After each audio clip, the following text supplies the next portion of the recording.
Білесіңдер ме балапандар? Балапандар, бүгін мен сендерге ертегі айтуға келдім. Ертегі тыңдауға дайындысыңдар ма балапандар?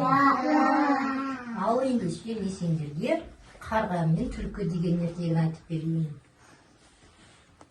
Ерте заманда қарға мен түлкі екеуі дос болыпты.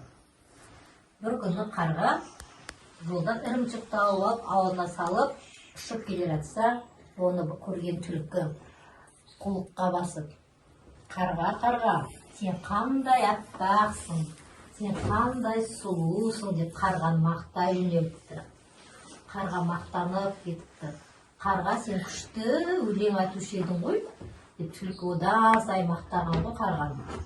Қарға мақтанып кетіп, "Қақ" деп жайып: "Жоқ, қарағатай, сен бұдан да күшті өлең айтасың ғой, мен сенің өлең айтатыныңды білемін" деп түлкі мақтай жөнеліпті қарғаны. Мақтанып кеткен қарға "Қарқ" деп қалса, аузындағы ірімшігі жерге түсіп қапты балалар. Оны алдаған қу түлкі ірімшігін бас салыпты да жеп қойыпты. Содан қарға "Қап, мынау қу түлкі мені алдап кетті ғой" деп өкініп қалыпты қарға. Балалар, бұл ертегіден не түсіндіңдер? Балалар, біреуді мақтағанына, алдағанына сенуге болмайды балалар.